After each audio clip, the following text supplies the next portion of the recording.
and that we are making a huge effort to pursue this campaign. So that was media.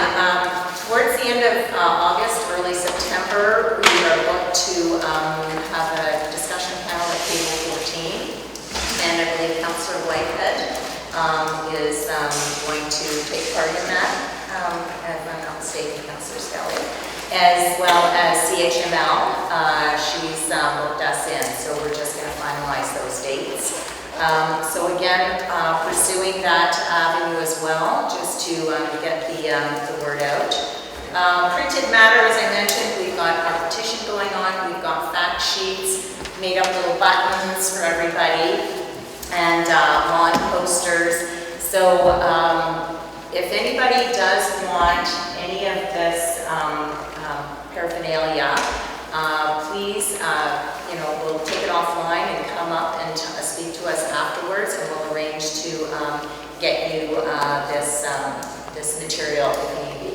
Now I know that we've been personally financing this. I mean, it's not a huge finance at this point, but Jen does. If you do want personal material, then Jen does have some pricing for you as well. I can use very large posters to go in your windows, small things to go on your lawn, full service. We can do like we were at the beach sale on Sunday, and that was it was a great experience. And so we had a number of people wanting this sign to put in their windows. So that's very we can easily get that for you as well. Okay.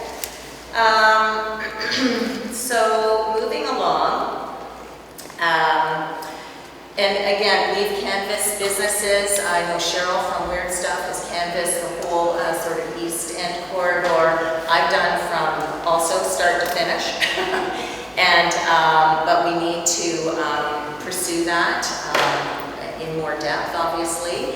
And so again, hopefully through this meeting we can really decide on a strategy, and I think that's the most important thing. And as I mentioned, to strengthen our voice. And then finally, we need to consider special events that we need to attend. As I mentioned, we attended the garage sale for the Beach Boulevard. And so I've got, Hamilton Fringe, Festival of Friends, Concession Street, Dundas Cactus Festival, the Beer Fest, Grape Fest, Waterdown Festival, Winona Peach, Lock Street Festival, Fest Italia, Ancaster, and of course Super Crawl, which is the biggie. So those are just, we don't, so again, these are all thoughts and for, options for you to think about from a promotion perspective. So that is kind of sort of the overview in a nutshell where we stand. We've gotten a lot of traction from a lot of people. There's a lot of misinformation, and a lot of people just are not aware of really what's going on. And we've seen that with Waterloo. We've spoken to a number of people that actually live in Waterloo, and they are actually, they said, yes, we were all for the LRT, but then they are totally upset and disillusioned now because they said we never signed up for this. So, funeral homes closed, McDonald's, Tim Hortons, and numerous other businesses that obviously didn't plan on closing. But certainly it's had a huge adverse effect on that city, and it's like a ghost town out there. So anyway, so having said that, that's just, as I mentioned, just a quick overview of where we are at as a group, and I believe we are making headway, but we need strength in numbers for sure. So at this point, what I'd like to do is maybe hand it off to Councillor Skelly to say a few words, if you don't mind, and she'll speak to our situation as well. Thank you. Thanks, Carol. First of all, I'm not the councillor for this ward. I'm the councillor for Ward 7, which is on the mountain. But I think it's important, that councillors need to really get involved with issues that go far beyond their borders, especially something that will have such a profound impact on the future of our city. Therefore, I think we all need to speak up, take a stand one way or the other, do our homework, and really engage residents both within our ward and outside our ward to find out how people truly feel about it. It's funny, when I do speak to the councillors around the table, I don't think one of them will deny that they thought the money would never come. And so when they said they were in favor of it, they said, well, it doesn't matter, it's a good point, we have the money. And I think they all fell off their chairs when the money came through.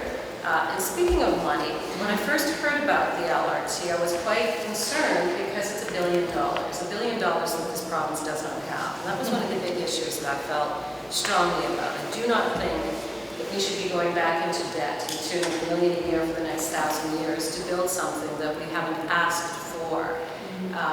I think that there is a huge problem with transit in the province of Ontario. We're seeing what was neglected in Toronto. We do have to do something, but this LRT is addressing a problem that doesn't exist. We have a real issue with congestion going to and from the city of Hamilton. The 403, if you go on the 403, and now what's happening on the Link and the Red Hill is it's becoming more and more congested throughout the day. But almost any time of the day that you get on the QEW or the 403, it's difficult to get to and from Toronto or even to Niagara and back from Niagara. This will not do anything to address the true congestion in the GTHA. In fact, will probably create more congestion than it actually solves. That is perhaps my biggest reason for being opposed to this. If we have to spend this $1 billion, that of course doesn't exist, and is the $1 billion that our children, grandchildren, and great-grandchildren will be paying for, then let's at least address an issue that is current and does exist today, and that is moving bodies to and from the city of Hamilton and through to Niagara. This $1 billion expenditure of the province will not move one good. It will not move one tomato. It will not move one box of wood. It will not move anything. We have a problem with moving goods in the GTHA, and we've been told that our transit service has to be addressed, not only moving people but also goods, and this again does not address that. The other issue I have with the $1 billion is it's not addressing another real issue. Part of our money was to build 2 GO stations, which we all, I think most people would agree, are very it's a progressive move, it's an important part of addressing transit. The real problem is we have not increased the number of trains that come to Hamilton and leave Hamilton, especially at the new West Harbour Station. I believe, and please don't quote me on this, but I believe it's 4 state trains leave in the morning and 4 return in the afternoon, and that's it. And I have asked continually, and this is from the new station, when are we going to see more GO trains? When are we going to see an increase in service? The problem is we cannot get access to more time on the current rails, which are owned by CN. The province has been negotiating for as long as I remember. I started covering this story when Dalton McGuinty was in office. We were going to get more GO service. We were going to get more GO service. They have not increased the number of GO trains. That is a real issue. Again, if we're going to be spending $1 billion on addressing transit, why are we not seeing that money being directed towards somehow, maybe it is laying more line. I don't know the cost of it, but I know that we don't have an increase in what is needed today, and that is more trains to Toronto and to Niagara. Excuse me. The other big issue with the current proposal is that we weren't aware of where the tracks were going to be. Even as a journalist, for the longest time I thought they were going on Main Street. And then when I found out it was King Street, I was stunned because of course, the International Village and how narrow it is. Why King Street? I'm told of the uplift. And then when we start going through all of these studies, and there will be more information made available, because I've hired somebody to go through all of the studies to actually confirm that the proposals in the study are based, or the proposals that are being put forward are indeed based on what is being proposed in the study, in the findings of the study, and we're not finding that. We're not sure that the uplift is right there. So I'm just still trying to do enough homework to find out if indeed what is being put forward is what was suggested in these reports that were done. The other big issue is we had an incredibly well-respected head of transit in the city of Hamilton, a man by the name of David Dixon, who has left the city. I had a heart-to-heart when he announced, thank you, that he was leaving. And I asked him why, and I asked him point blank, were you taken off the LRT file? And he said I was taken off the LRT file, and I could not believe he was taken off the LRT file because he probably has more experience than anybody else in the city of Hamilton dealing with LRT. And I asked him, are we ready for this? And he said, we're not even close to being ready for this. There isn't any money allocated within this $1 billion to increase the number of buses it's going to take to feed an LRT. We are about $200 to $300 million short in terms of dollars that we need to purchase new buses and to increase our ridership. We're also really low in terms of our ridership.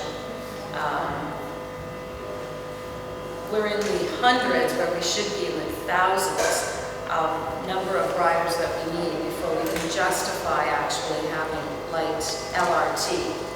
Which brings me to another thing, and that's the R. Most people think that we're talking about light rail transit, but we're talking about light rapid transit. When you talk about rapid, you diminish the number of stops along a line. And again, what do you want in a vibrant downtown? You want people to stop and shop and spend money and go to restaurants. But the rapid component of the LRT decreases the number of stops, which means that people will be stopping a kilometer apart. And for a lot of people, that means that this transit, bus or rail, goes by their business and doesn't stop. And I know from speaking to people in Newmarket, one particular restaurant owner, he's laid off 20 people, and he said, we have a BRT, and because there are so few stops, this empty bus flies by. And the businesses along this particular route are closing. So for those reasons, I am very much interested in a more progressive form of transit. I don't think we've explored all options. I think when you talk about something that it sounds crazy, but there is the gondola system. I mean, it sounds crazy, but when you start actually looking into it, it's not as crazy as it sounds because it's a cable car that's elevated and it is actually something that other cities are turning to move bodies. We have a big issue with connectivity of the upper part of the mountain, the upper part of the city, and the lower part of the city. This won't address that. It doesn't address it at all. Perhaps that's what we should be looking at. Where are people coming from? Who will be using it? And why are we building it? If we run out of money and we're ending in the traffic circle, what good is it doing? Is this just to move people faster to McMaster? How many businesses will close? How many businesses will we have to, pieces of land, pieces of property will we have to acquire in order to build the LRT? How much will it cost to operate it? Who is going to pay for it? There's so many questions that are unanswered, and yet we're moving forward with building something that at this point nobody is screaming and yelling and saying we need it because there's so much congestion in the downtown core. I don't think there's a rush. I do think it would be great to have something, perhaps rail, perhaps something. I'm not saying that we shouldn't look at a futuristic mode of transit, but there are so many unanswered questions, and it's so much money. And I worry about James Street. We know that they're going to be building a spur line. We have a vibrant James Street right now. Why are we doing this? And how much is it going to impact James Street? Why are we rushing? What's the rush? Well, the real rush is there's an election in 2018. And that's the bottom line. I think that current Premier Kathleen Wynne is very committed to this. It's part of her big move. There's questions. Will Andrea Horvath, would she commit to $1 billion? Would Patrick Brown commit to $1 billion? I think before we all rush and say, oh my God, we're going to lose this money, why don't we just put the question to all three party leaders? If government, you know, will you support this, and will you continue to ensure that Hamilton gets the $1 billion? If we're not, if this isn't for her proposal, which is rapid transit, could we not still get some of that money to increase our transit that we need? I've just purchased a home in my ward. It's on Ronald Road, off Ronald Road, and I live in the second highest, the ward has the second highest number of social housing units. There are probably 3 communities within a stone's throw where I live, and the bus service is brutal. And we know just from the meeting last week that, excuse me, the highest number of, the number 1 place for students in the city to have a part-time job is at Lundridge Mall. We have to get transit there, and this does not address it. So for those reasons, I'm saying, just hold off, everybody. There's no rush for this. I don't know what the rush is. Why can't the Liberals say, okay, you've got your $1 billion, let's spend it properly? And then if there's a change of government, and there may be, there may not be, but if there is, let's ask both of the party leaders, will you support making sure that Hamilton gets that $1 billion for better transit in the city? Thank you. Well, thanks so much, Councillor Skelly. What I'm going to do at this point is skip over a few of the other points that I wanted to address in this portion. And following Councillor Skelly's comments, I think that I would like to open it up for a Q&A session and hear from individuals that have been particularly in the trenches, that actually have a very good finger on the pulse and, you know, can actually speak to and support many of these issues that Councillor Skelly has commented on.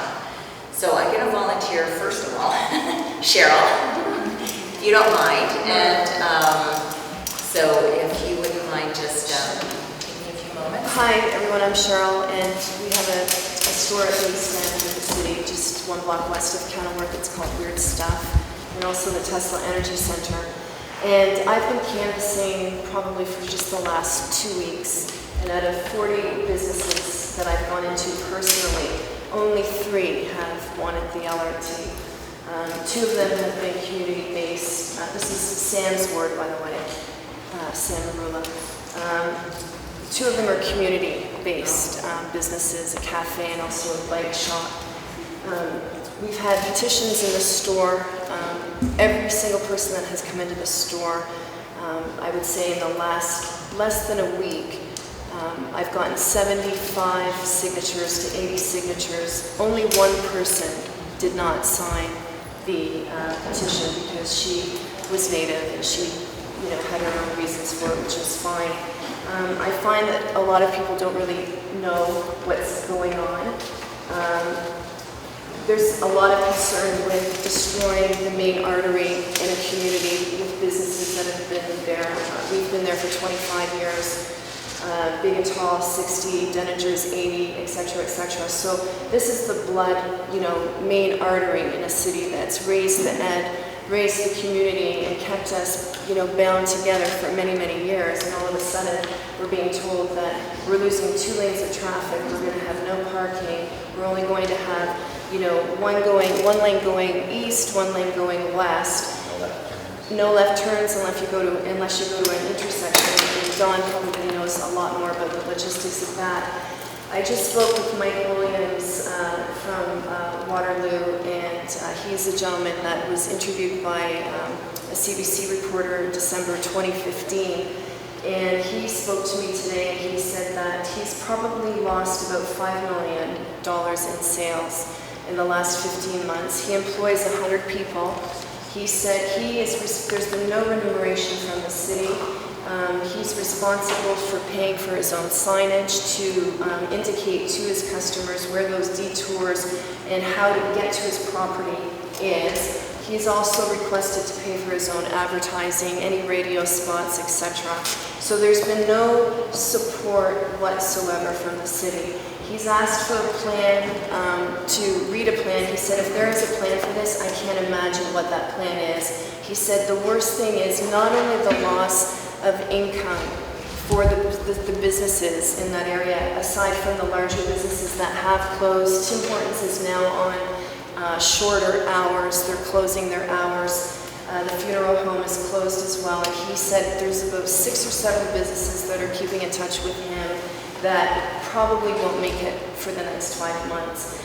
So, our concern is the fact that not only are you destroying a lot of history in your downtown core, you're affecting residents as well, which for some reason they're totally unaware of, and no remuneration with respect to businesses. Now, I was listening today partly to the subcommittee report that was done on May 2nd, 2016, the last meeting, and I only got halfway through.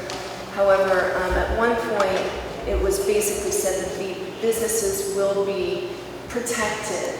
They were talking about the expropriation of properties, which Mike's property was also expropriated. They gave him $28,000 for his property. The market value is about $75. So then the question is, do you want to actually go out and get a lawyer in order to get that money back? I heard that the original owner of the City Miller Hotel was expropriated, and he took his lawyer in the city to task, and I'm not too sure if this is correct, but he was given additional money to sue the city on top of that, which the taxpayers paid for. So it's increasing your taxes. In my opinion, we recycle and reuse in our business. That is our logo. It's to recycle and reuse rather than to consume and produce. So we are green in that respect. We're not really consuming and producing. But however, having a store, it's impossible for us to take the LRT. I would love to have an electric car, but unfortunately the cost is a little bit high for me. I'm still waiting for my Tesla. However, in the meantime, I have to question where these councillors, number one, are thinking that it will increase the ridership, because the majority of people that I know that drive will still continue to drive. And what will happen is everybody on that main street will lose even more business because no one will want to deal with one-lane traffic. Now, we know that the buses will be removed, the stops will be removed for the buses, but let's say you have a car in front of you and somebody has a flat. Are they going to come in and airlift that vehicle out of that spot so that the rest of the cars can continue? What if there's an accident? How are they going to deal with that? I mean, we have traffic. Can I just interrupt you on that? I was speaking with members of the emergency services, and they're very concerned about it, because they have to hop the rails. In order to go, if there's a fire or an ambulance that needs to get around a stalled car or whatever, they're going to have to hop the rail in order to. And then, so what does that mean? So you've got this rapid transit that's going to get, Mac students to Mac, from Stony Creek to Mac 1 minute sooner or whatever. And then how does that, like I'm hearing the trains, there's a lot of delays with respect to the trains, and when they're actually leaving, they're not actually going on time. There's a lot of different issues. So that's a concern, right? The expropriation of property too, because they may need an inlet in order to park those emergency vehicles if there is a fire. And my concern is that as a business owner and as a property owner and somebody who pays taxes, and these are the people that we voted in, we have no idea who is being expropriated at this point. What businesses are going to be affected besides the main line as far as having property taken, or homeowners? Could you imagine living in a home for 30 or 35 years and somebody knocking on your door and they basically say, we want to have a willing buyer, willing seller. However, if it's not a willing seller, then we have to just go in and sorry, we're going to take it. That's a concern for me, as a resident of the city. And my other concern is, how can somebody sign off and accept something when you don't have the transportation? I spoke to Paul Johnson yesterday, who's heading the LRT. The studies for transportation were started in April. They have not been finished yet. So I'm wondering, has a noise assessment been done? Geological. Has the geological study been done? There was a sinkhole on East Avenue. So my question is, how can you even think about signing off on a project when you don't have the full details in your hands? Because as a business owner, you would never ever do that. And that's what Mike said from Waterloo. He said, if I ran my business the way they are running this LRT, I would fail. And he said it's bad enough that you're losing the business. It becomes worse when you see the mismanagement and the construction. It's like over. He's not had one transit vehicle, bus, anything in front of his store for 15 months. Everything has been delayed, as we know that projects tend to be in the city. 5 years turns into 7. 1 billion turns into 1.5 billion. And I think it's appalling that the people that we nominated in are making a decision so freely without having all of the facts, with all of the studies done. And that's how I would like to personally, we would like to get them. Like I'm thinking some type of an injunction, something because of the fact that the studies haven't done their safety issues. The sinkhole was just last week. East Avenue, which is, part of that. We're on the fault line here too, So that really, I get really perplexed at how that's possible because I can't imagine doing that in my own life because it's my money. It's just when it's not your money, it seems to be very freely given out and not really concerned. Or we'll deal with that later. And the fact that the questions aren't being answered, in my opinion, is unacceptable. Nobody should be signing off on that and saying yes or no until every single fact is being divulged. And I think that it's their responsibility to let the businesses know and the homeowners know who is being expropriated before they go ahead. Because if people really realized what was happening, it might change the tune. And I personally don't think that it's going to decrease emissions because everybody will still continue to drive a car. That's basically where I'm coming from. Thank you, Cheryl. Anybody else want to? Yes? I'm sorry, I have tons of questions. My first question would be, why do you think there's so much support in City Council for what's clearly very questionable endeavor? I think it's a very soft support, and I think it's because the reality is most councillors did not think we'd get $1 billion. And social media can be a very effective tool to get a message out, to if you're following a court case, it's a great way to follow news, but it can be a vicious way to attack people. And I'm at the point now with social media that I use it to inform constituents, residents about what I do, but to engage is terrifying because people, if you have an opposing view, they rip you apart. And I mean really rip you apart.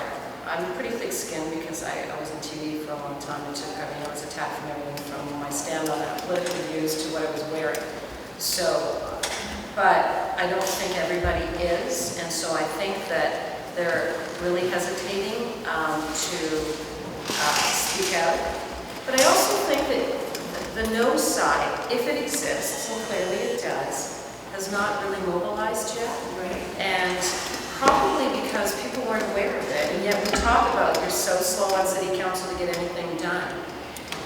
But I'm not sure where everybody was. Were you engaged?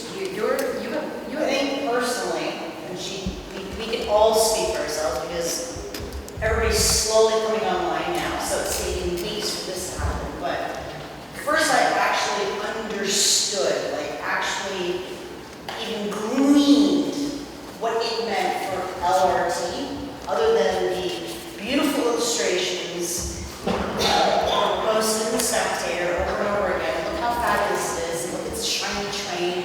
You don't really grasp the actual fundamental implementation of something until somebody goes, by the way, it's running past your front door, and oh, it's going to run through this section, and it's, and all of a sudden you start going, wait a minute, well, that's not shiny illustration. That's reality. They always leave out the complete gridlock. Those illustrations. But you know what? And here's the classic thing, and I think this is a lot of where I come from, is okay, if we all survive the construction, what is left behind? Because, I live in this exact neighborhood, so I look at Dundurn Street, so fine. We all survived 2 years of destruction. We kicked the dust off. Whoever's left is left. Oh boy, look at us. We managed to survive. Well, all of those businesses that are stuck at the base of Dundurn on King are now landlocked. All of those homes, so New Street where Sturgis Cycle is, Strathcona, all of those places are landlocked. So now you have both King Street and Main Street running in opposite directions, right? You've got 2 lanes of traffic. So if you're on the far side of King Street, you're booting along, you will pass Shoppers Drug Mart. If you want to go to Kentucky Fried Chicken, how do you get there? So if I live on New Street where Sturgis is, how do I get out to go back to Fortino's? Oh, I'm sorry, the traffic's going in the opposite direction. So now I'm going down to Main Street, however way the traffic is now going to go. And I'm looping around in circles. God help me if I forgot milk because I can't cut across Shoppers anymore.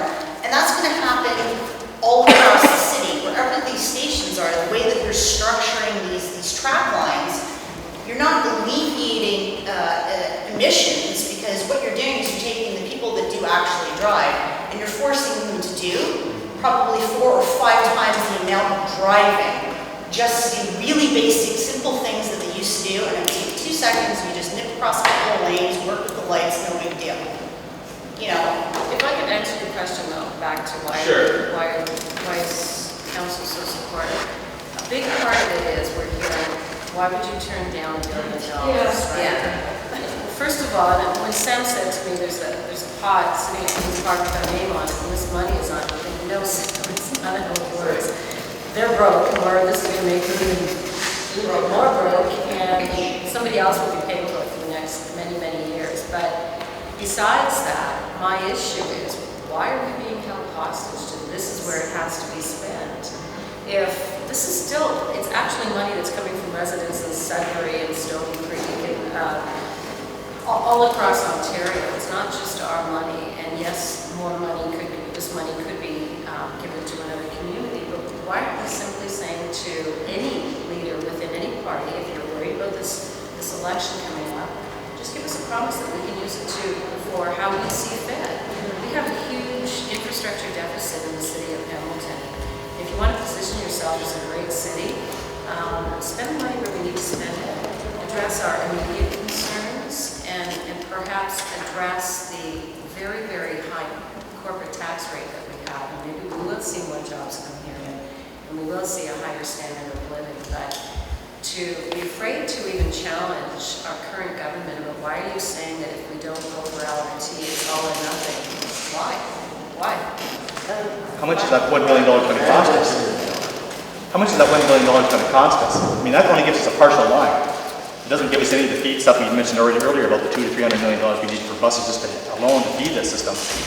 Plus the construction to complete the lines down to Eastgate Mall and maybe out to University Plaza. I mean, it's going to cost us an awful lot more than just that $1 billion that the province is going to give us. And the ridership is not there. No. It's not there now, and it's going to take a long time before we're ready for it. But we're rushing for some reason. I'm not sure what the reason is. When it's an election, when you look at, just drive on, take a drive on the link. It's getting pretty congested. And try to get to Toronto at any time of the day. It's brutal. And so is Niagara Bound. It's pretty crazy. So these are real issues, and I don't know why we can't address those. Mayor Eisenberger previously sat on the board of directors of Metro Lakes. Isn't there any kind of conflict of interest here? Shouldn't he have to recuse himself of any participation in any project regarding the LRT? I think a lot of the bureaucrats have as well. Our head of planning is Jason Thorne, who's an old Metro Lakes employee. So what does that tell you? I don't think you should be impugning people's integrity like that, the blanket statement. It's not appropriate. It's the truth. That's highly inappropriate. No, I don't think so. I think it's very appropriate. What do you think? He said he used to, do you not think it's suspect that Do you he think said? that's appropriate, Councillor Skelly? I think if somebody in the audience asks a question, they're entitled to ask the question. And I'm just said, you asked me about Mayor Eisenberger, and I suggest that ask Mayor Eisenberger. Did you Eisenberger complete is- the answer about who else sits on Metro Links? Paul Sorry? Johnson. Paul Johnson. as well. But I can't hear your question, sorry. Paul, this woman just impugns. This the woman public- is Carol impugns- Lasky. Yes, Carol Lasky. She impugned the reputation of a public servant. And No, I did What not. did you say? I said he You is suggested that an there was ex-Metro wrong- Links individual. Does that not throw The us question into is, is there a conflict of Yes. interest? That was the question from Thank the you. audience with the mayor. And then Carol said that the current head of planning, is there a conflict of interest? I think people have a background, and David Dixon has a background and he was the head of transit. He has a background in transit. Jason Thorne has a background in transit, probably one of the reasons why he's in the position he is today. I don't know what Carol said that was negative. But what is Metrolinx, is there a conflict? I don't see a conflict having sat on Metrolinx. We have a number of people who have backgrounds that come to the positions in the city that they're in. Do I think that the mayor has a conflict? Let the mayor speak for that. I don't see, I mean, I have a conflict with the media. That's a very politically correct response. Well, no, but I also think, please don't attack Carol. She's made a comment. She didn't say anything, I didn't hear anything that was. No, that's fine. We're all entitled to our own opinions and, you know. And please feel free to say something. I know that, I'd just like to say something in regards to public awareness with LRT. I mean, I'm a fairly large business on Main Street East, and I get tons of people coming through. And people treat me like a bartender a lot, you know. They talk to me about all sorts of strange things. So LRT has been coming up a lot. And most of the people who I've spoken with are surprised that it's actually going to happen. The general impression I get from the public is that they all thought it was a pipe dream. There are very few people that realized that all this money was really going to be spent. And none of them, except for some people who might actually be in this audience tonight who came through, knew about things like not being able to make left turns and knew that we were going to be losing lanes and that, you know, all of our wonderful one-way streets that prevent us from being as screwed up as Toronto is are going to be turned into two-way streets. So, you know, and the way the media has portrayed this LRT business, and I'm talking about over the previous years, not just recently, is, you know, it's always been very wishy-washy. Nobody's been certain whether or not it was going to. So I think the city of Hamilton, now that it really is, has perhaps failed to inform the public of not just the fact that AIDS is really happening, but the true cost, both financial and otherwise, that's going to impact the city. Environmental's been pointed out. I would agree with you on that. Okay. But are there any plans at City Hall to really educate Hamiltonians, inform them about the true extent of this project? I don't think any of this would even be happening had it not been for Councilor Marula's motion to have us reaffirm our support for the LRT.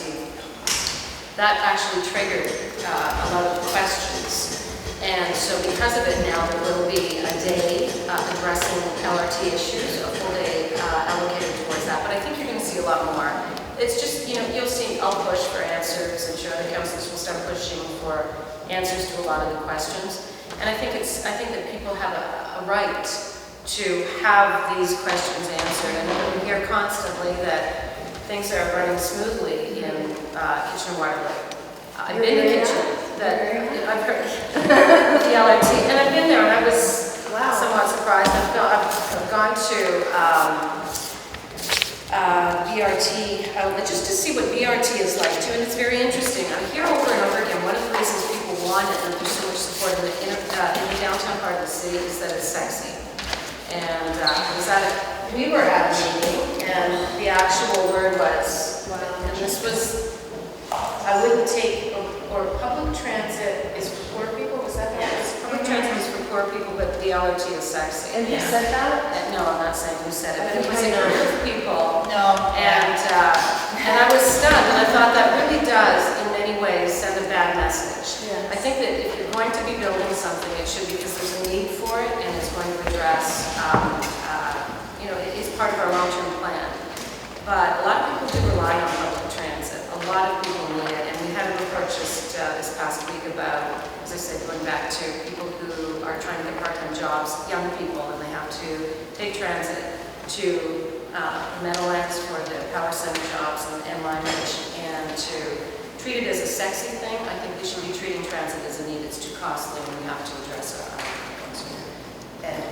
I want to know about where the UPS is going to park, where they're going to make deliveries. That's another state. They're not. We'll work that out, Ed. But can't We'll park. get back to you on that. You have no loading for later, no deliveries, So it's No done. darts. Downtown's finished. done. You will need, if you have a alleyway running behind your business, you can You're use gonna have- those. I'll close first. And what's your business again? Sorry. Pardon? What, can you introduce your business? Imperial Corner Stand. Been in business for 30 years. Whereabouts are you? We're at Walnut and Cape. No, that's, I think, a huge issue for anybody within the international village is the now allocated lack of traffic. So you have no more lanes, no parking, no nothing. You have your 2 tram tracks. And whatever deliveries you need to make, whether that We've is got a restaurant. 25 empty stores from Wellington to James. We'll have 125, which is all for. But that's why we need to be heard. That's why somebody needs to step up and say something, is that, Because the bustling crush us completely, this is going to be worse. You have no idea what's going to happen. and you're exactly right. And that's why we're here. That's why we all need to say stuff. The woman in the, oh, sorry. The woman in the Yep, shade, sorry.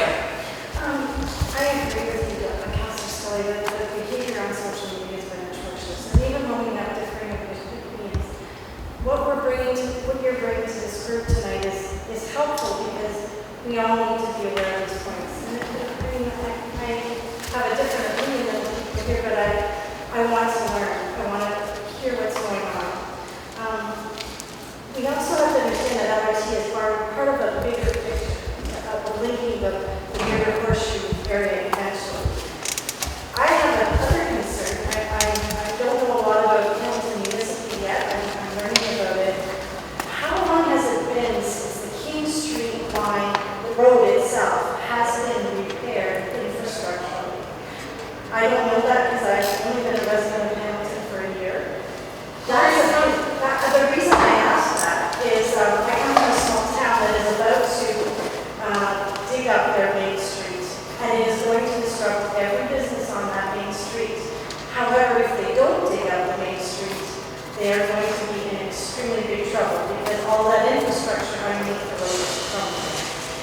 It's been probably well over 50, 60 years before somebody's touched the plumbing. You know, I can't even imagine what's underneath that street. We know that there's tunnels and things that are older than the Abraham down there. So I guess that's a concern that we're having in Hamilton is, as you said, infrastructure, incredible amounts of infrastructure that needs to be addressed as our city is aging. And I feel like it's my city now too because I'm here. This may be indeed a kind of cooperative partnership that's being established with the province to try and help pay for that incredibly important work that has to be done. Part of that will be addressed during the construction of the LRT. And that's wonderful. And that will be done, we hope. We don't know what's under the what it's going to be. But, you know, there are arguments that can be made to suggest that this is a very good way of spending money because while we build it, we're going to be addressing those issues. And that argument is being made. Other arguments are, what if we have infrastructure deficit that addresses, you know, that goes beyond the main street or King Street, it goes right across the city. Should that money actually go to other parts, other projects to address all of the infrastructure needs across the city? That is, you're right though, that will be addressed. And also, McMaster is not just a place where students go. McMaster is one of the biggest employers in Hamilton. So, you know, and it's only going to get bigger with the innovation side of things. McMaster is a leading edge innovator in the country. We're not just talking Ontario. And probably in the world, if we can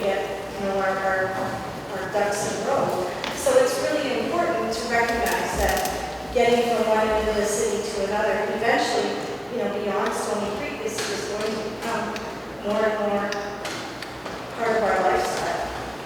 And that is an argument that's valid, and it is being raised. And one, obviously, the reason why advocates of LRT are driving it. One of the issues, however, is if you are going to be using the LRT and your start point is McMaster, where would you park? If you were going there, so you would have to take a bus to get to McMaster to get on the LRT to go somewhere. There is nowhere really to park if you were going to be using the line. I don't know if that's a really good idea.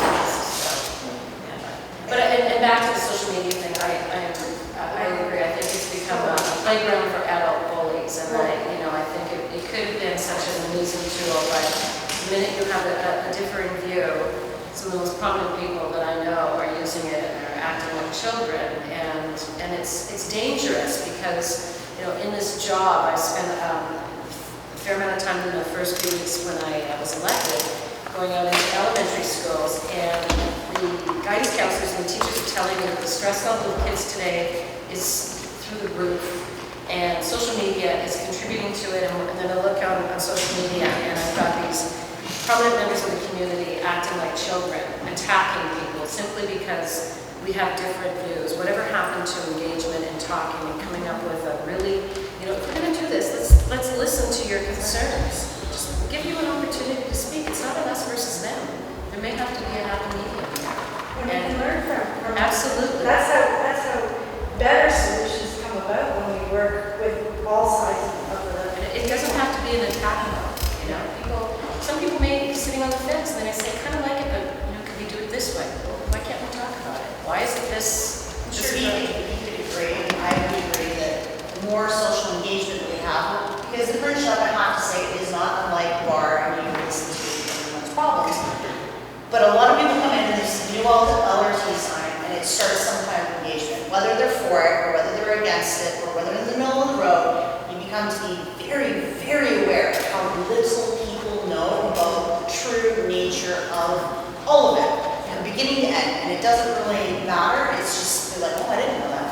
I didn't know, well, how do you know that? And it's like, well, I didn't know that because I went to a meeting and I found that out. But we've had the community engagement kids come through, and I mean, again, I've seen 2 weeks of different things. Yes, sir? Yeah, well, statement and then a question. When you're spending $1 billion and only making X number of stops, it doesn't make any sense.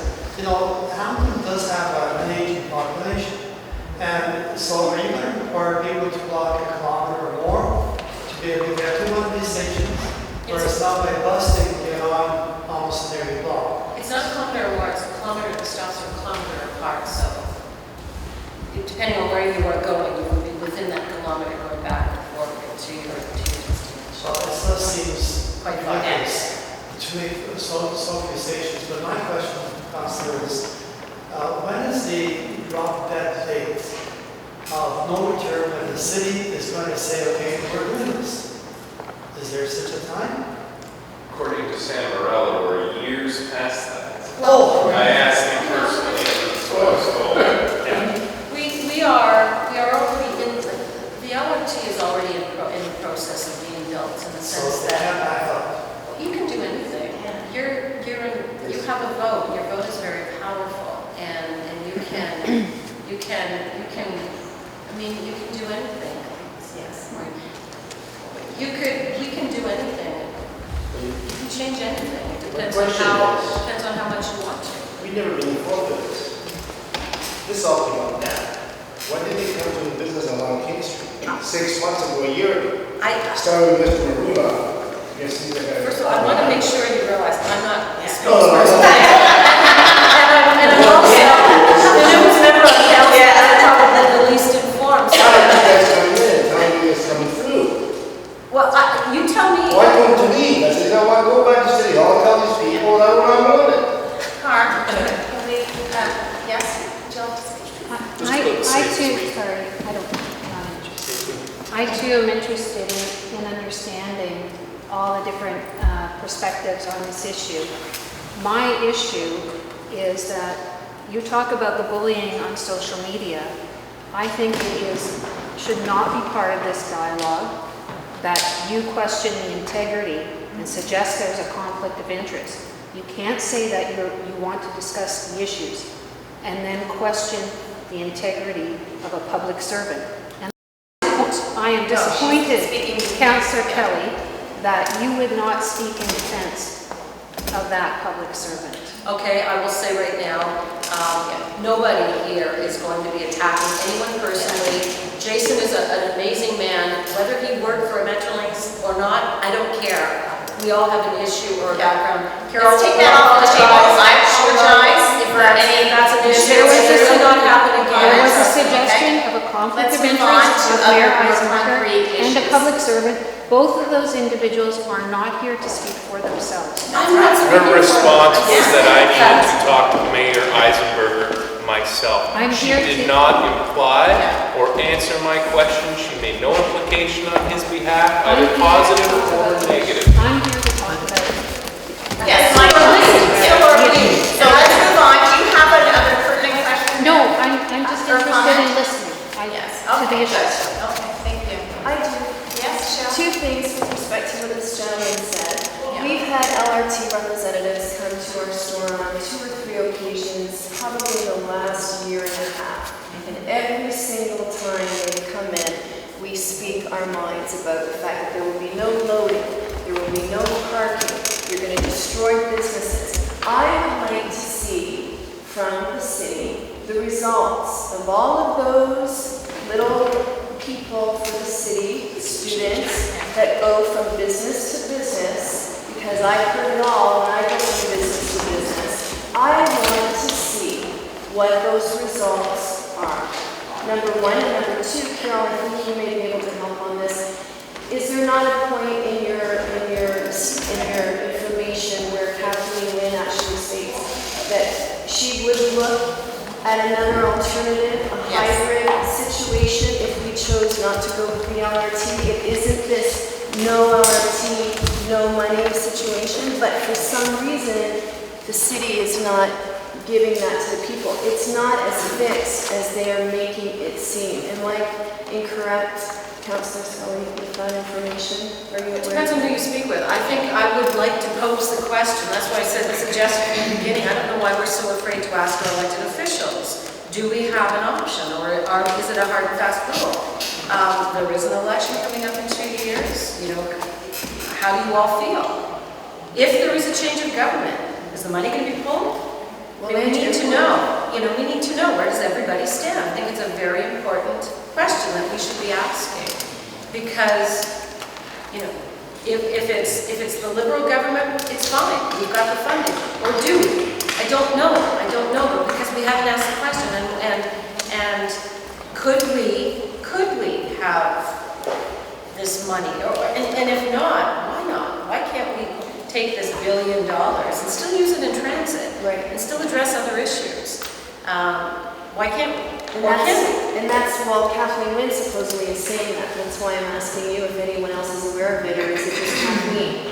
There was, I did post something on our website with respect to a comment that she had made. Right. Saying that she would look at other alternatives. Yes, it wasn't LRT or nothing, something like that, but that was some time ago, so again, maybe, changes have occurred, I don't know. But to play the devil's advocate in regards to that statement, because we are getting close to another election, as Councillor Skelly had indicated, Yes. any other solution we want to look at has not been studied, even as poorly as the LRT has been studied. And if we were to try to open up the can of worms for a new solution, it would require studies that would take us beyond the election. So then nobody wants to take a chance of losing all that money. Right. So it's LRT or it's, you catch your dice But after the next again, you're election. saying losing the money, there's no money technically to lose, right? No, it's not. Well, there is, because if we do take the $1 billion, then it's going to cost us a whole bunch more beyond that. That we don't have, yeah. And let's remember, Granton stopped it in the the Yes. 11th hour. Yes, as well. Granted did. So- So that's encouraging. Yes, sir, in the way back. You mentioned that there's not ridership. Now, I don't know the numbers or where you get your numbers from, but whenever I ride the King bus, I almost never get a seat. And that's in rush hour and outside of rush hour. So Same with the Beeline. to be honest with you. Those buses are packed and they're double wide. I ride them frequently. When I do choose not to drive somewhere, I do take transit occasionally, and those buses are packed. I think those numbers came from Mr. Dixon. I think there is a report, we still have to increase our ridership, we're not even close to where we need to be. Yeah. For the buses. I think he averaged it out 400 on average per hour or something. We need 2,000. But again, you know, we need to. Me and John all went Eastgate Spur in 16 minutes. We don't need this at all. 16 minutes. How fast can you get to this? How much time have you spent on the D line, sir? I think you're grossly misinformed. It's subject to traffic, lights, everything else. Not that I'm. 16 minutes. I ride that bus as frequently as I drive, and I can tell you, go get a stopwatch and record it. I take that bus frequently. How much time would it take? What's that? I'm just curious, how much time is Well, it? the problem with the bus is it stops so frequently that it's hard to tell. So the bus is stopping constantly along the line. I can answer that. Yeah. I don't take it. Taking the B line from City Hall to Eastgate to go to friends in Stony Creek or T. Yeah, it's averaging 24 minutes. I was going to say 20. 24 minutes is the average time. The schedule used to be 16 minutes, but that was Don Hall's policy of set up the schedule so it looks good and ignore reality. For example, Don Hall used to tell council the Delaware bus run in every 8 minutes. Ask anybody how often their Delaware bus is, it's 30, but it's creative accounting. So it is 24 minutes on average, but there is a reliability issue. And for example, whenever there's a Tiger Cats game in the evening, the Tiger Cats game is the highest priority of the city. And so buses are pulled from the B line to accommodate the Ticat game. And I encountered that last week where I had to wait 3 buses because they're all full. Just to say that there is a lot of attack I just on want to it. say, we're not going to mention names, and I just, speaking, I don't want to attack Don Hall either, because I just want to make sure we're not You are, anybody's name. you're correct, and I should not have mentioned a name. Okay, so Thanks. again, very but before we go, you can also though, there's no reason why we couldn't put more buses on, and there's no reason why we can't have express buses, more express buses. So, sorry. Sorry, gentlemen, red hat. I don't think anyone gives a flying F about any of our businesses. May I ask you where you work or what your business is? I'm a road product. Oh, okay. So, no one gives a flying F. This is all just a joke. I'm here to listen and hear. I haven't heard anything tonight about how you stop it. You know, we've been talking and bitching and moaning, but we really haven't come up or even started to come up with a solution since I've been here. You know, if you want to know if it's going to be bad for your business, like the gentleman mentioned, the busing wiped out my day business completely. Wiped it out completely. The implementation part on the south side was a joke. You know, someone did it with a pack of crayons and some craft paper. So I have no faith that Metrolinx or anyone's going to be able to fix anyone's problems. And you want to talk about bus issues? I live on Stony Creek Mountain. It takes me 2 hours to get home. I've tried taking the bus to and from my business. So if it's 24 minutes to get from one end of the city to the other, you're lucky, because it takes me 2 hours. So let's talk about fixing the overall transit issue and not, you know, a 6-minute issue down in Port. Which is true, that's right. Yeah, on that note, actually, my question before yours was, how do you stop? Do you have a referendum? Because that's what, you mentioned Brandon. Okay, so that's what I was curious about. Can it be stopped and how do you do it?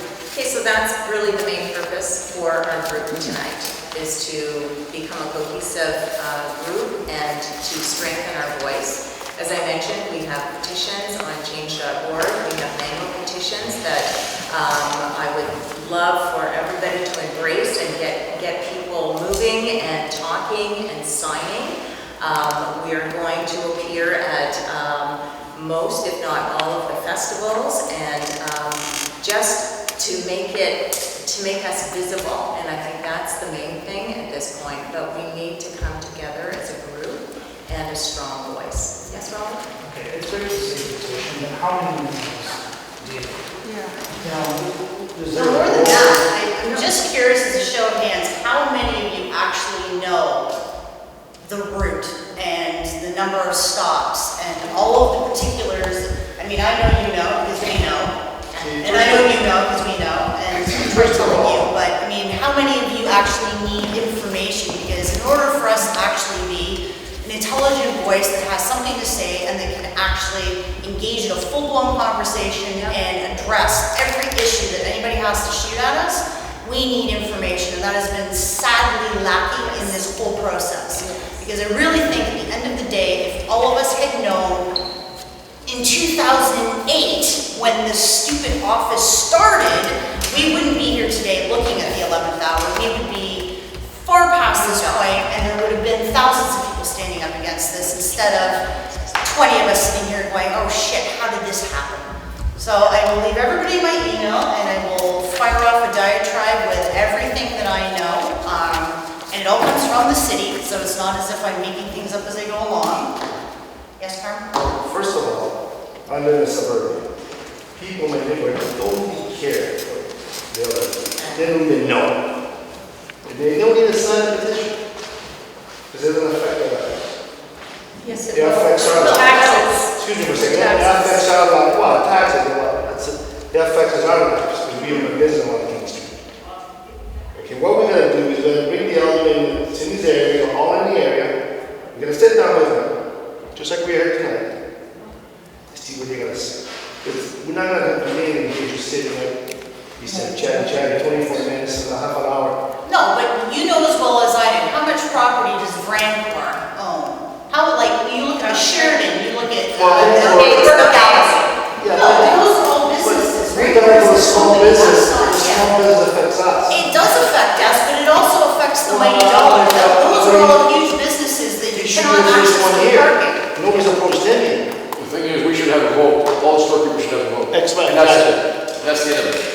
But you know what? We're here to start somewhere, because right now, before tonight, we were nowhere. Oh, yeah, absolutely. You just throw positive on it. I know, it'd be nice if I had can't about make it, but Has anyone talked about a class action lawsuit against the city? no. And to be perfectly honest, it was kind of ironic in the big LRT meeting that we had with probably the same turnout of people out in the West End, which I was kind of surprised that it was a Q&A. The city basically flat out said that they're not on the hook for anything. So if all of us have business issues and we lose money, we can sue Metrolink's personally. But you know how many years? Well, that's not entirely true. Because the That city was I know. That was Metrolink's legal representative that told the Yes. city that. It was not the city representatives or any other independent legal representation. The city is agreeing to do the LRT. They're agreeing to the route. Therefore, the property that will be affected, the city is culpable and therefore liable to be Funnily enough, it was the city rep that said it, so. I think. You probably are more in the know. I mean, like I say, this whole thing is a developing situation. Every week there seems to be a new layer and a new development and a new direction we're traveling in. I mean, It's morphing into different things. well, in the areas that have been involved, the track itself has moved probably 25 kilometers. It went from routing around McMaster University and being on Main Street to running through the Westdale Village. That's why we couldn't do a referendum in 2007, because the thing has changed so many times. And Nobody it's knew what they were going to be voting changed against. since then. And the people that are actually sitting on the Citizen. Yeah, I was just saying, yes. Yes, and I spoke to a couple of individuals that are on that, and they are so confused at We all this are. point. And they were on that committee. They're shaking their heads and they're like, I don't know what to say. I know we need a transit system, but I don't think this is it. We are so confused because it keeps changing. So that's why I'm saying, call your counselor, demand that the LRT be put back on the agenda. I called Santa Rula because that's the ward that I'm in, where my business is, even though I don't live there. And Diane said to me, well, it was on the August agenda and it went great. We spoke about it for an hour and a half. And I said, oh, well, unfortunately, I didn't have notification of that. And I would like it to be put on the agenda in September. Well, I don't know if we can do that. We already spoke about it. And I said, no, Diane, you're putting it on the agenda. Well, we can, as I said, we can do anything we want. You can ask to have something done, and you can speak to it as well. Exactly. I think what I have a question for the business owners. Were you asked by the BIA, the chamber, were you polled? No. Because That's the I've question. been told that there's support. I was just going to ask that question. I was just going to ask that question because the chamber only says that nobody has resigned over it. They don't say how many members are actually in favor of it. They just say the only statement that seems to become out and made public, either at council meetings or in the press, is that nobody has resigned from it. But does that actually mean that they're all in agreement of it? Well, how many here were asked, were contacted by your BIA or the chamber? If you're, is anybody here a member of the chamber? Then you wouldn't, okay, so what about the BIA? Were you asked? Anybody? The city? There were whether two you- guys that came in last week. First time I heard this. Yep. They were waiting. Oh, wait, no, I. The one that I was told about, there's a door, you can leave. He was rude as it comes. Danny jokes to me about most places they go into, they feel like they need to wear a flak vest. So that kind of gives you an indication of the response they're getting, and the majority of the stores are calling them. If they actually feel they need to make a joke about needing a bulletproof vest, that speaks volumes. He did not come into the county with him. He says, we're going to be your advisor. If you have any questions, you call me. I said, I'm not going to call you. When I see the boulders coming up front, I know they're here. I'm gonna fire everyone, close my business and leave town. That's my plan. As soon as I see them break ground in front of my shop, everyone's fired, gone. We're gone. Raleigh? There's no point in fighting. Well, I've had two separate meetings, and I've been to people, and they're nothing but nice. But they're also collaborators from the business community. They get a message, they go out, they can't answer my questions, they take information. It's been escalated twice, and now the third meeting. But at the end of the day, no one's going to save our businesses. What can you do? Yes, we will. That's what we're here for. No, I'm We're saying- going to fight and we're going to try our hardest. No one's going to save our businesses. I mean, it is- Well, we are going to save our businesses. Well, No if one will we save our can stop We have to businesses. at least try. What I'm talking about is these people going around and giving us a message, right? They're trying to control us. The reality is this, wise man wants to follow the money. So who is actually gaining from this $1 billion? And those people are the ones putting support behind it and driving. Who are the people that actually have their blood, sweat, and tears in this thing? And I don't get the question. It's mostly the people in this room, other than the people that are doing fact-finding. I'd like to know who actually has skin in the game on the for side, and who actually, if they've got skin in the game, are willing to bet their livelihoods and their families' livelihoods, and however much sweat and tears we put into this bloody street, when no one wanted to be on King Street, or Main Street, or wherever downtown. Everyone here took a shot at some point in time to be downtown, to create the buzz. Now, LRT, my understanding was about 10 years ago, when we thought of this thing was to drive development. Well, we've got development now, so what's the reason? Now, they talk about LRT and ridership. My understanding is that Hamilton's got in the core areas isn't even getting a 1% population increase year over year. And the goal is what, 4%? So we're not even close to hitting these numbers. And again, I'm so frustrated with hearing a lot of the BS coming out of it. And you want to get a room of politicians together, good luck getting an answer. No offense. But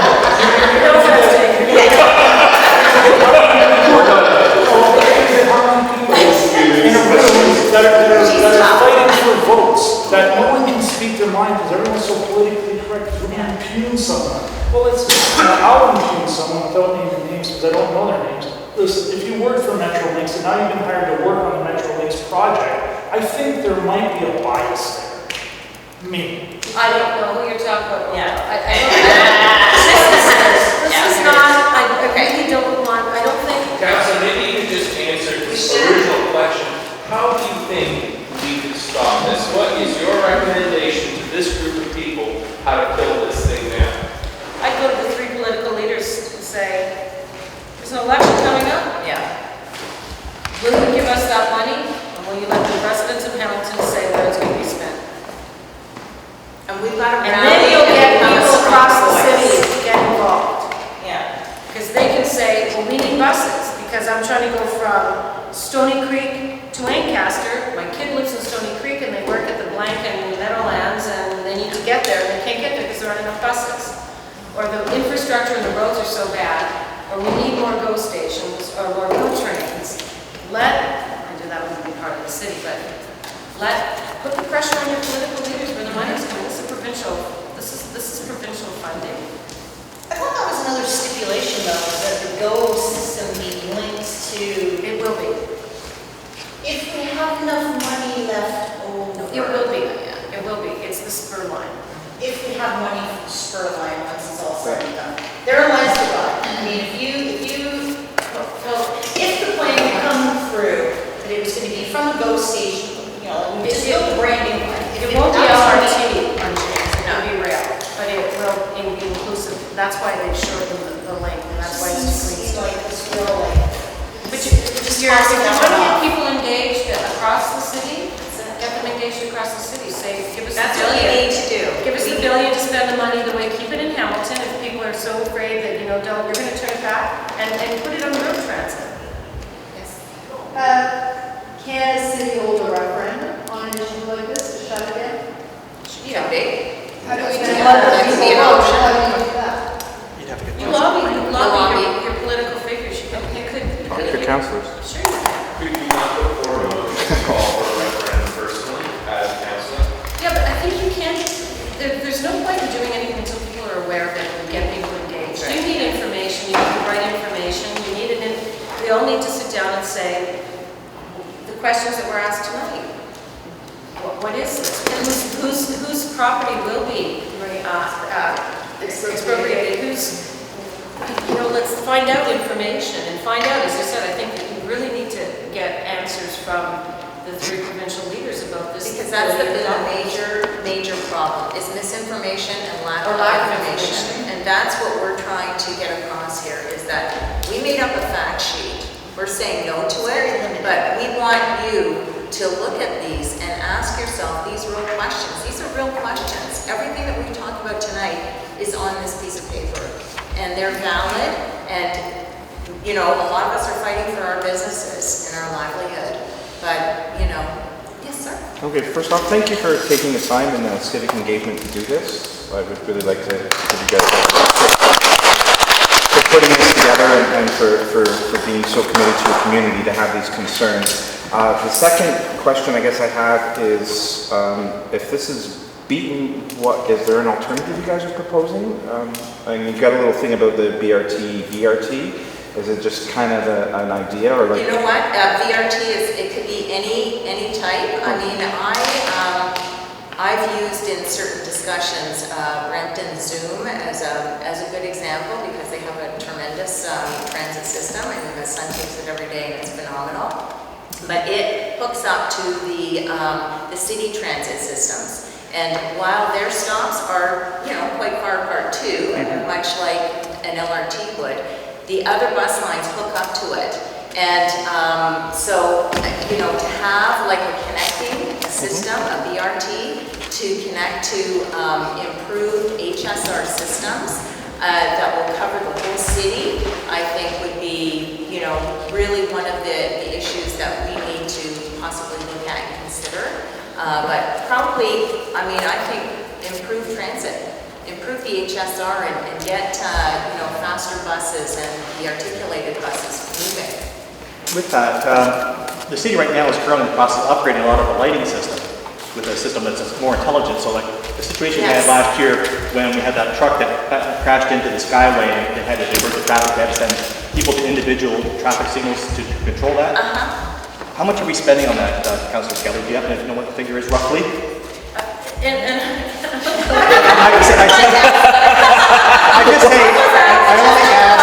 I only asked roughly just to kind of get an order of magnitude.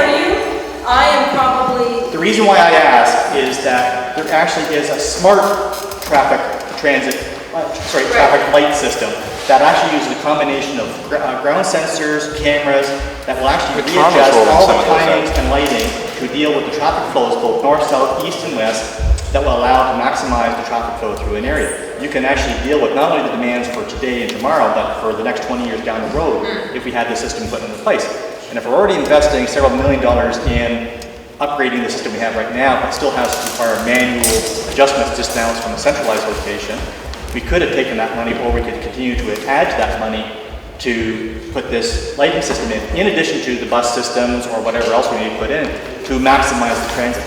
Which would be a fraction of the cost. It would be a fraction of the cost. Exactly. There was a study done that BRT less than LRT cost. And just a quick note, do you want to just mention this? Oh, yeah. Sorry, just, with regards to the On funding. June 23rd, Carol and I attended a meeting on James Street North, which was quite interesting. It was one of the gentlemen, I forget his name, who spoke. Don McLean. Sorry. No, it doesn't matter. It's there. It's there. This is his news. So it talks about what this provincial project is called, the Big Move. And I thought, well, that's very interesting. And it talks about when completed, I'll just read a little bit about it. The Big Move will connect municipalities from Oshawa in the east to Hamilton in the west, and from Niagara Falls in the south and Barrie in the north into one integrated system. The good news, they say, we have come a long way. The provincial, federal, municipal governments have committed $38.2 billion between them to build approximately 703 kilometers of new rapid transit across the Greater Toronto and Hamilton area. This includes $31 billion from the province, $5.3 billion from the federal government, $1.9 billion from municipalities, and there's another $6.8 billion in federal funding under consideration. That's the good news. The not so good news really caught my attention. But we are not there yet. There's still a capital funding gap of $30.8 billion to finish building the projects identified in the Big Move plan. To make matters worse, there has been no funding of any kind committed for annual operating, rehabilitation, and maintenance costs of this transit system. Those costs are projected to run into the billions of dollars per year. And I love this highlighted, blackened area. All levels of government and the public must work together to identify new, dedicated, and sustainable revenue sources for both capital and operating costs. Needed for operations, maintenance, and rehabilitation per year. Are you ready for this? I'm glad we're all sitting down. $1.6 billion per year by 2022. $3.8 billion per year by 2032, $4.6 billion per year by 2032 and 2042, $78 billion by 2042 cumulative. Can I get a copy of that? Yeah. Oh, wait, I want to copy shop. Yeah, so I look at this little piece of paper and this information coming from the gentleman who, presented this to us, and literally I want to cry because I think this is horrific to put this much debt on ourselves, on our province, to let our province become even more bankrupt than it already is. This is sick. This is our government saying, we don't give a rat's ass about the money, where it's coming from. We're going to spend it willy-nilly. Goddamn, we you stupid taxpayers. That's how mad it makes me feel. But this is insane. Why should we accept this?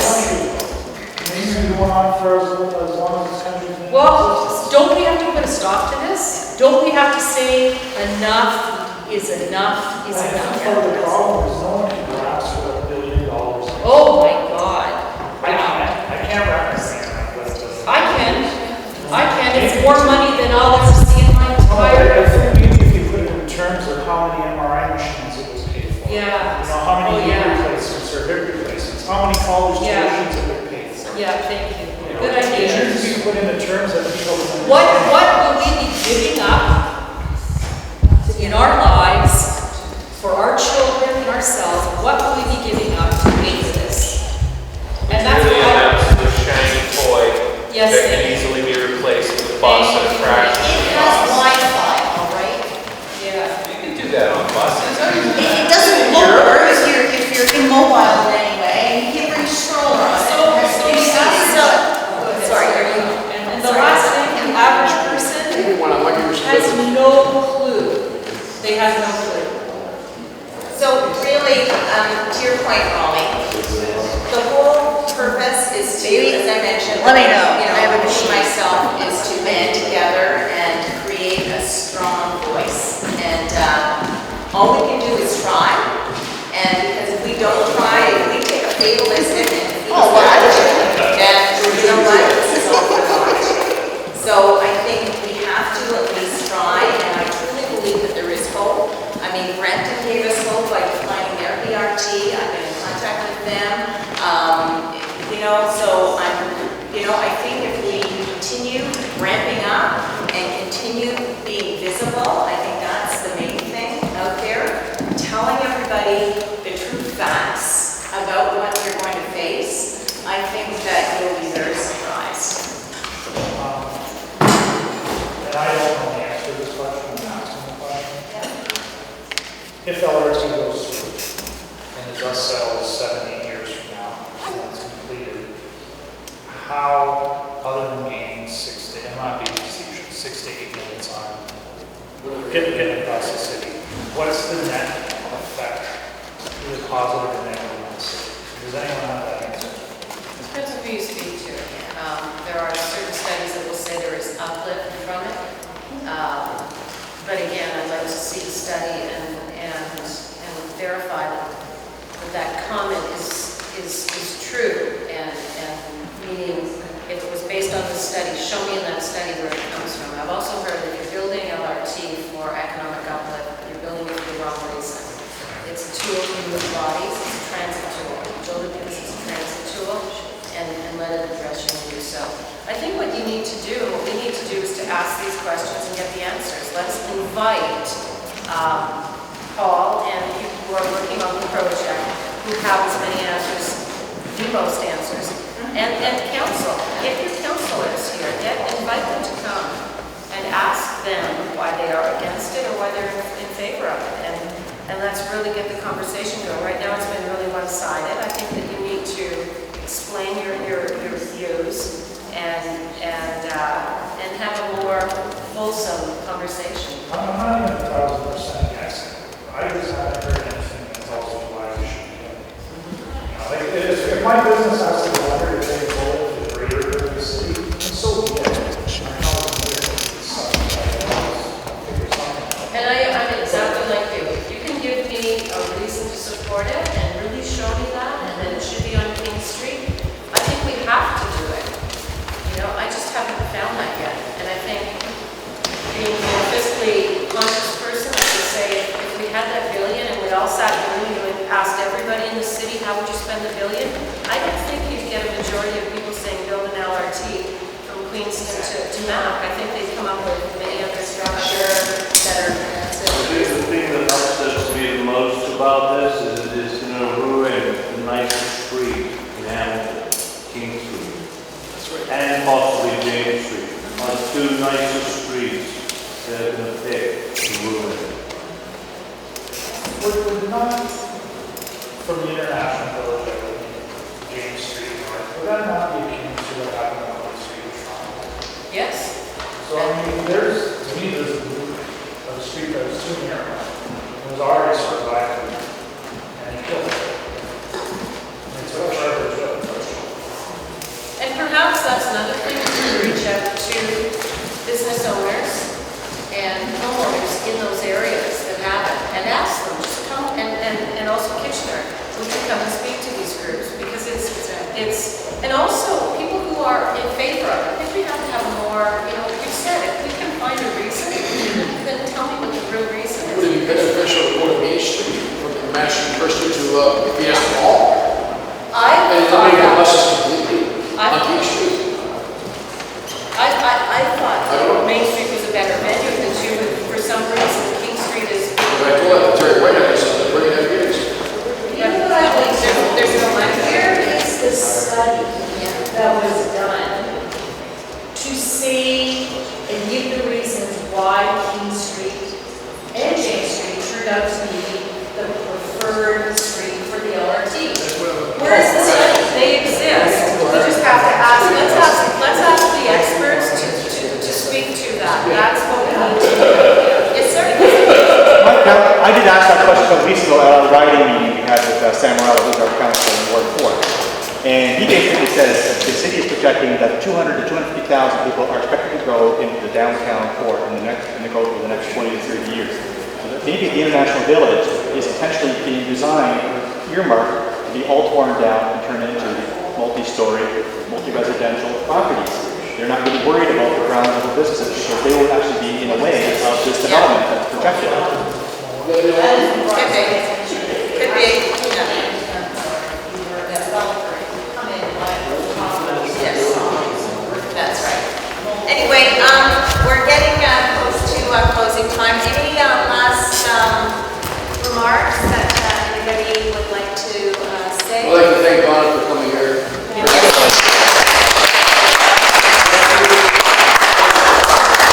Maybe to it. Oh, yes, sir, your hand has been up. I've heard a lot about local transit, and to the ward councillor that's here, how much municipal tax money has gone to local transit in the last 20 years? And why has that been I have no idea, but I can find out for you. Yep. I would love to. As part of your homework, you are a new councillor, where this project has been talked about for about 8 years.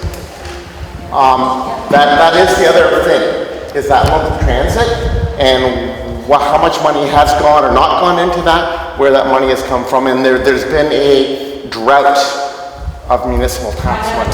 Yes. That same meeting that we attended, apparently from the fuel tax that the city receives, $30 million every year. 30 million, of which 3 million went to transit, of which 3 million. And when the city hall was being renovated, that money went to fix city hall. 30.7 million. Yeah, instead of to transit. So I think I remember that man saying, for at least 15 years, transit has been underfunded in the city of Hamilton. I will agree with you on that. Right now, City Hall completely, the building right away. Terry, did you want to say something? Yeah, I so saw your hand. that money was hijacked. Excuse me. So I just wanted to respond to the gentleman over here because I really appreciate his sincerity. I'm Terry Cook. I'm the CEO of the Community Foundation. I was the chairman of regional government. I was a ward councillor here. I ran 6 elections in this community, and frankly, was the champion of the Redwood Expressway, so I know a little bit about vigorous community engagement and disagreement. And I welcome this conversation. I'm here because frankly, I'm a champion of light rail transit, and it's important for the future. But I also think that an active discourse and dissent is you asked specifically about people who are part of this community and have a stake in this game and care about it. Now, I'm raising 3 kids here. My family ran a fish and chip joint on a lot for over 50 years. My grandfather ran a hamster grill and died here at about 101. And I have studied this thing, traveled to communities that have light rail. I've looked at the broader benefits. I fully expect that in any major construction project, there is going to be dislocation and impact on business, and you should be vocal advocates for your concerns in that respect, okay? But I'm a taxpayer here. I'm raising 3 children here who I want to have a future in this community. And my grandfather's view was, when we were offered what is now the SkyTrain system in the late 70s and missed the opportunity to find a way to say yes, that it was the greatest missed legacy opportunity of this community's last generation.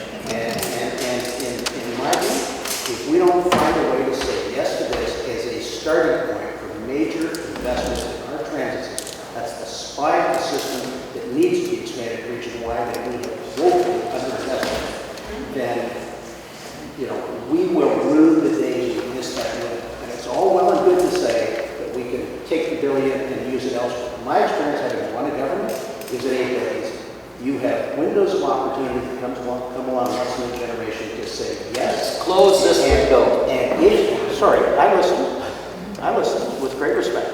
And my view is, as a citizen of this community, I've looked at every place that's built this. Not all of them are successful, but this system, east-west, relative to light rail transit systems in North America today, would rank in the top 10 in ridership.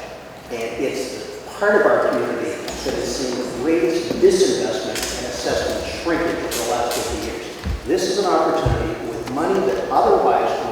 paying for as a resident of the GTHA, and it'll be interesting where it's being built in the province right now, on Huron, on Eglinton, in Ottawa, in Waterloo. And with great respect to the attorneys in Waterloo, because I happen to spend a lot of time with both the guys, the city manager there and the regional chairman, because I respect them, they've had an extraordinary commitment of new investment in intensive, upscale, urban residential since the commitment to light rail. So I get that there's some short-term requirements around business, and you should be worried about it. I get it. We should be worried about it. My perspective is what's going to serve the next generation of our children with a stronger tax base, a livable environment, and a transit system that starts to make the investments we haven't made in the last 30 years. And I'm not running for any office now or in the future, but I'll tell you, were I to work on council, I would be really reticent to miss a once-in-a-lifetime opportunity. And I've been thinking long and hard. There's only one problem. You're going to have all this representation downtown, there's nothing to come downtown for. There have been really good questions. Yes, Councillor Skelly, and I know there have been answers to many of your questions, including your comments about ridership. I guess if you're open to receiving those answers, I think it can be given and be gotten, because the answers are there. And I know that a lot of these things have been responded to. So I guess there's two things. There's one, to rally, to get people on your side to say no, if that's your intent, or there's a rally to try and get answers to questions. And those are two different things. And I don't know where you have landed, but I know there are answers, many of them, to the questions that even you have raised, Councillor Skelly. How come we haven't heard the answers yet? We've been asking the questions, though, to be honest, perfectly honest with you. Correct. We were at a meeting in Westdale, and I'm sorry, but I think all the answers should be put out for you, and Yes. and the outstanding ones, that's where, yes, you do that. Who could do that for us? Because I'm sure that, I mean, I would love to see those answers, and substantiated evidence. If the councillor is arranging Mr. Johnson to come and provide as much information as he has at this moment in time, and then it's also an opportunity for you to list those big, small, medium issues that are outstanding and that do need further engagement, for sure. Well, if things have changed, All personally had meetings. yeah, we've had. We've all had meetings with them. It's not for a lack of trying, to be perfectly honest. It's not for coming from an ignorant standpoint. I try to glean as much information as possible. I'm just a little leery, as I've already stated, that this information does have a tendency to change from week to week. This has not been a static flow of information, and just given that shift, I'm wary. It's a huge commitment, and I appreciate the fact that you're looking forward to the ambitious city, and that we're looking to a progressive and new look for the city. I just find that $1 billion and a lot of construction and all the rest of it, you have to have a really static kind of idea for me to be super gung-ho and right behind it. I need to know that all those answers are nailed down. I just want to point something out, in regards to future generations. All right, I'm going to make this as quick as I can. In regards to future generations, I work in the automotive industry, and the automotive industry is entering a period of unprecedented change since the dawn of the Model T. What probably very few people realize in this room, that there's already been signed into law. As of 2020, it will be illegal to sell a car in North America that does not have a co-pilot system. Meaning that if you're about to screw up or crash, your car's going to take you out of control, and it's going to steer around whenever you're going to hit, or it's going to hit the brakes. And by 2030, there are a lot of people who are going to be buying cars that do not have steering wheels at all. And by 2040, there's going to be a lot of arguments about whether or not it should be legal to let stupid human monkeys operate these dangerous vehicles the way we do today. And automotive engineers who work for companies like BMW and General Motors are saying that by 2050, the highways of 2050, there will be no human drivers. The speed limit will be 140 to 180 kilometers per hour. all the cars will be going 4 inches apart from each other, and they will not crash. So to say, I'm trying to build a better transit system for the future, unfortunately, the LRT is a blast from the past that has no place in the world 20 years from now. 20 years from now, or 30 years from now, transit is going to be, you take out your cell phone and you call the Uber cab, which comes, it has no driver, it's electric, it pulls right up to your door, you get in, it takes you where you need to go. The cost will be almost nothing, because all it needs to pay for is electricity and maintenance. No drivers, no human intervention, and electricity, well, it's probably going to be more expensive by 2050, but in the grand scheme of things, nowhere near the cost of fuel. So if you want to build a transit system for the future, you need to open up as many lanes as possible, because it's going to be cars. They're just going to drive much better than we do, much closer together, and there's even the possibility that the streetlights will be removed, because they'll just be flying through the intersection at 40 kilometers per hour. Robert Moses and Luke Carbusier predicted in the 30s, and they were wrong. We never built our way out of this, and I say this as the guy that was primary champion of the Red Express. You will need higher density and rapid transit in some point. So I don't know. I accept that we disrupt technology, but that view of the future, in my opinion, is so far removed from any historical precedent as to be a fallacy. You need to drive a Tesla, sir. I know what